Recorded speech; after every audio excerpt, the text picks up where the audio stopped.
The floor is yours, and I expect you to tell us a few words about Finland Convention Bureau, because I think it's politically very correct would be if in Latvia we develop also Latvian Convention Bureau, not just Riga Convention Bureau. And it's also interesting to see how do you manage to cooperate with public sector, with private sector, with different stakeholders, and what is the impact of your activities for Finnish economy. And we would consider you as a benchmark. Okay?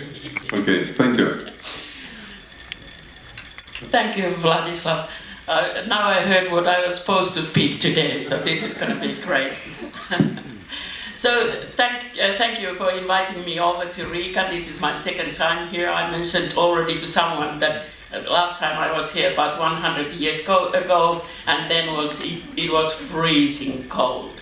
But I was reminded it's only the matter of clothing here, and well, also back at home.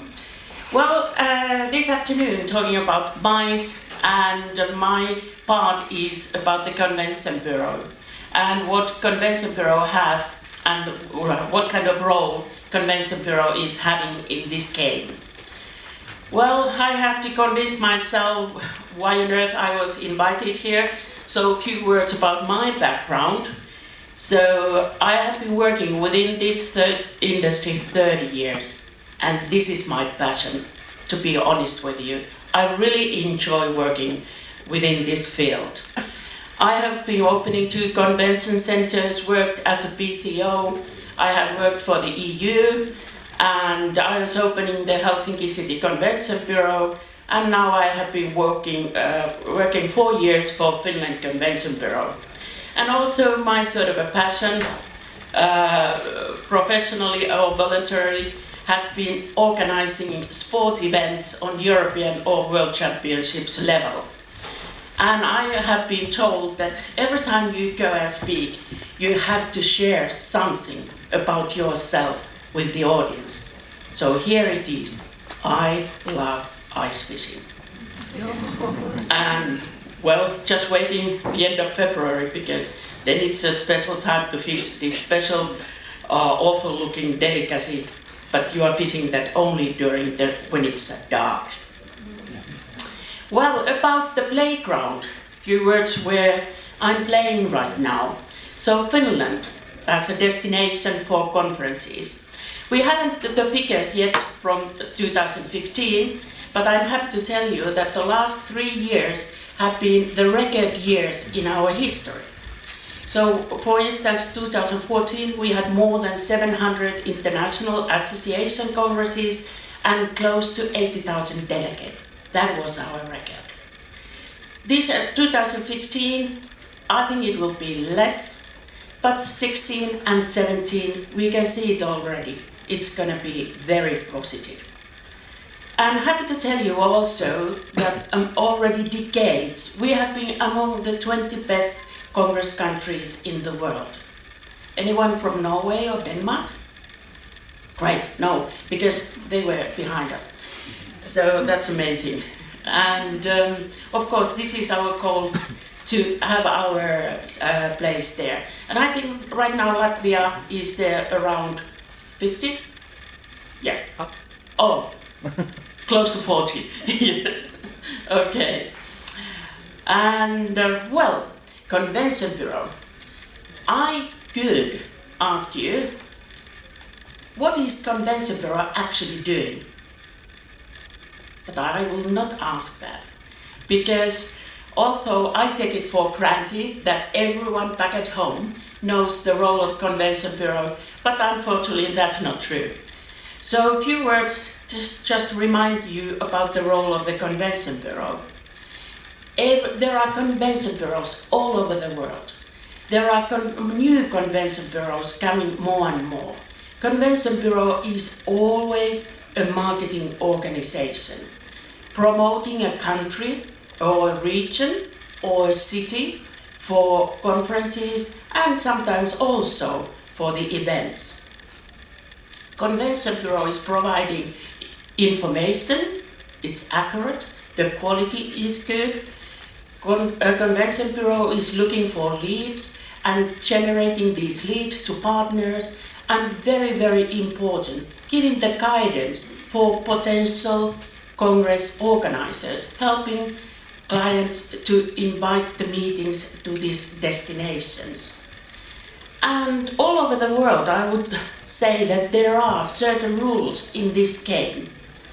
It's expected that the Convention Bureau is neutral, and they always offer the quality, and there is the clarity. And all the partners, all the suppliers we are suggesting for the client, they are suitable for the client and also in a way qualified, so that the standard is good. And very important thing, it's always considered that these advice services are free of charge. Okay, there are clients who know this, so sometimes we are getting to the gray area that the clients want to have more and more, and also it's not anymore the work of Convention Bureau, it should belong already to professional Congress organizers. So sometimes it's a bit hard to define that when the role of Convention Bureau has finished, concluded, and then when the other suppliers should take over. Well, this child is having so many names, this industry. This is something probably that Rob Davidson already mentioned to you. I heard that he has been here before, but just to remind you, because the terminology is so varied. We are talking about meeting industry, MICE, business events, conferences, incentives, corporate events, and so on. But now the trend is that in Europe and all over the world except Asia, we are talking more and more about business events. And business events, it's a larger umbrella, I would say, for this entire industry than just to talk about, for instance, meeting industry. And classification for the business events includes three elements.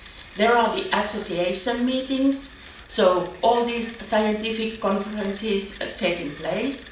And for instance, this is the only segment that is reported and listed in Finland. So when we are giving out our financial figures to stakeholders, it is only this international congress, scientific conference part.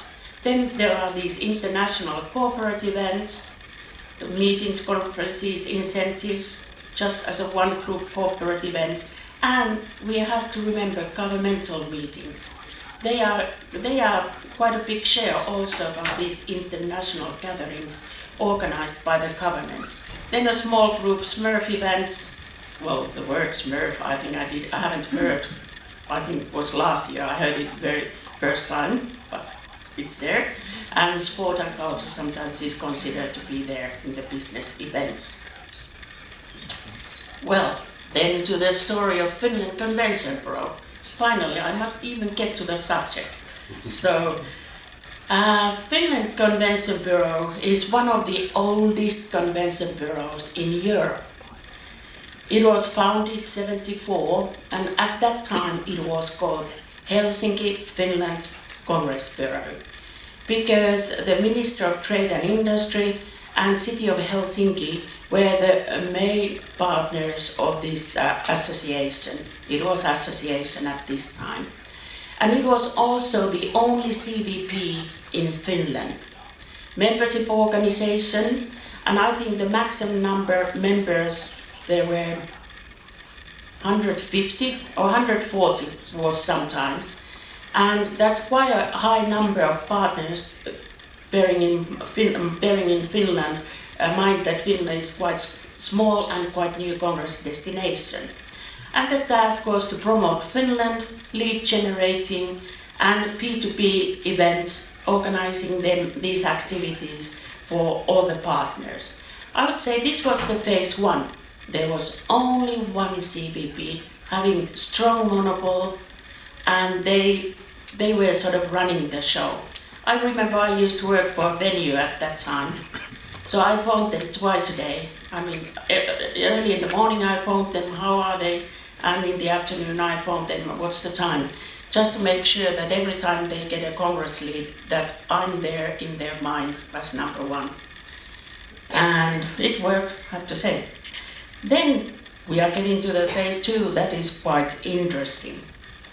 So, Finland Convention Bureau was there the only one. The cities got a bit worried because there were so many members, and cities got concerned that is this National Convention Bureau really looking after them all as good as possible? And city CVPs became quite active. They started to look, of course, their own areas and their own organizations, and also they were doing their own biddings, bid books. They were looking for clients directly without the help of the National Convention Bureau. And then came the phase three. That happened 3 years ago. No, 5 years ago this happened, that the Minister of Trade and Industry told us that, hey, listen, there is Visit Finland and there is Finland Convention Bureau, and we are financing you both. This is not gonna work anymore. So what are you gonna do? So our only option we had was that Finland Convention Bureau was merged to Visit Finland. And I was there at that time, and to be honest, it was a bit confusing because I belong to that group that feels that convention business is not necessarily tourism. So suddenly we found us being among marketing department which focused on leisure market, and somehow we tried to convince them that, hey, this convention business is completely different story than looking after the leisure market. Well, we get along, and then 2 years ago the government told us that now Visit Finland will be merged to Finpro. That's the Finnish Foreign Trade Association. And this is quite interesting phenomenon that, and now you can see this happening, for instance, in Norway. There happened exactly the same thing.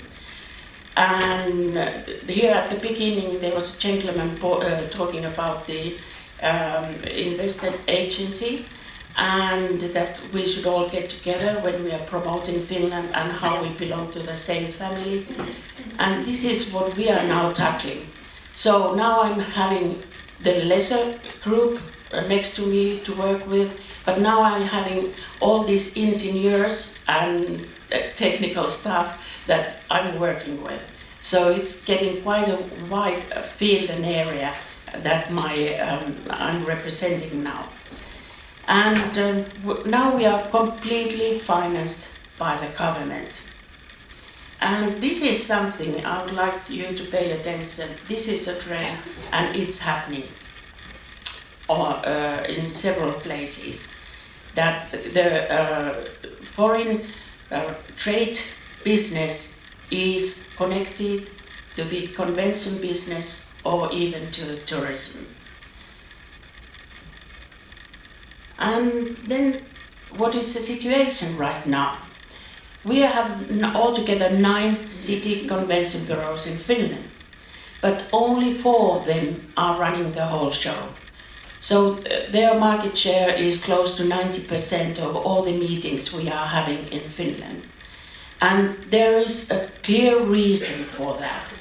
There has to be a very strong scientific environment if you want to look for international association meetings.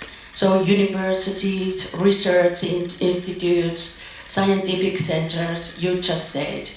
For instance, the city of Espoo, next to Helsinki, they have now 49 research institutes, and that's even more than in Oxford. So you can understand how much there are potential leads, professors, people who are willing to invite their meeting to Espoo. And the other convention bureaus are based in Lahti, Jyväskylä, Oulu, Rovaniemi, and on the island of Åland. So, there has been a change during these years. What is the role of city CVPs and the National Convention Bureau? And city CVPs, as mentioned before, they have become very strong. They are looking after their own academic world around them. They are doing their own bid books. So what is our role in this play? First of all, lobbying has become more and more important for us.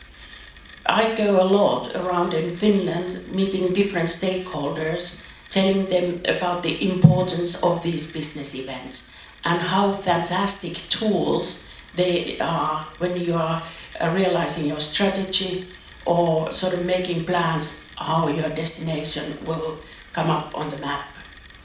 Then is the conducting research. We are the party doing all the research in Finland.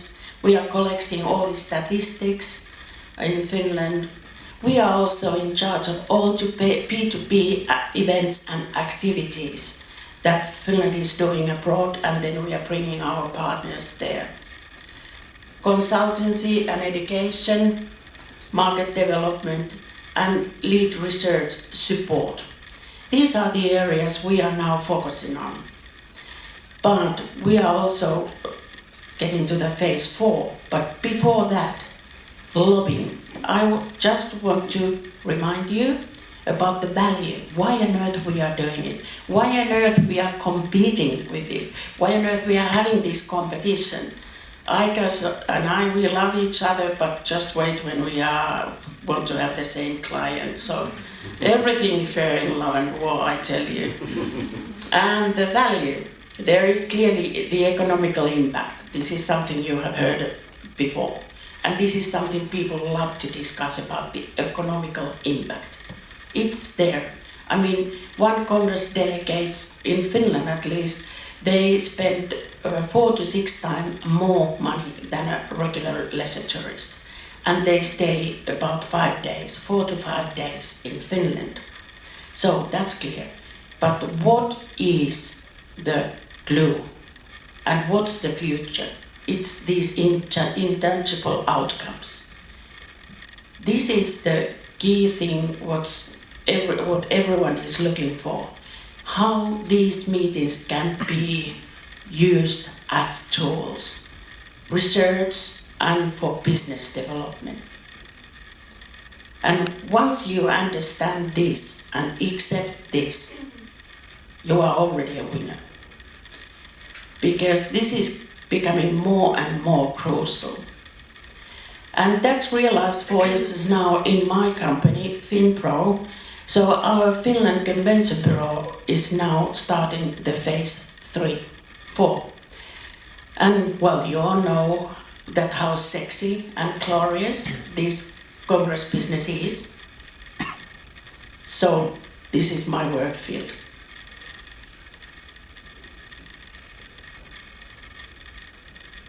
There will be a test about this, so read carefully.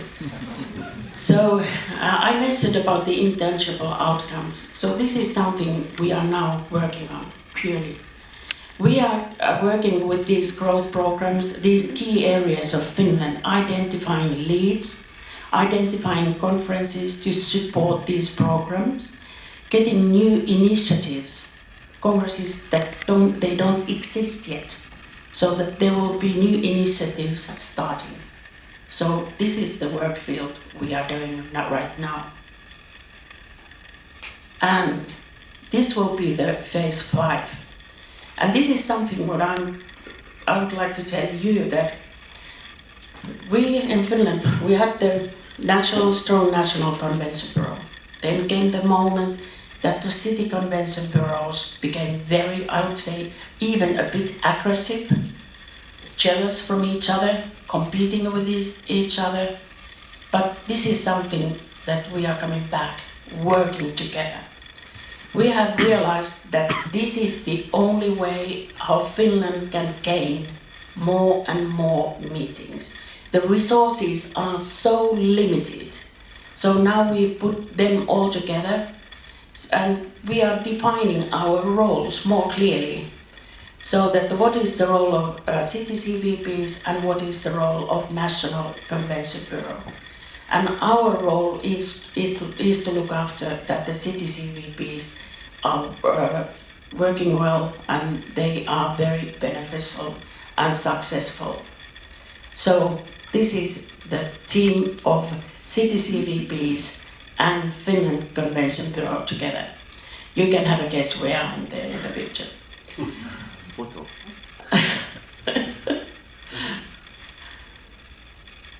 And we are competing with each other. So that team flying there in the sky, their challenge is to make their own destination differ from each other. So this is my destination. You cannot tell this about Latvia. This is Finland. Okay, thank you.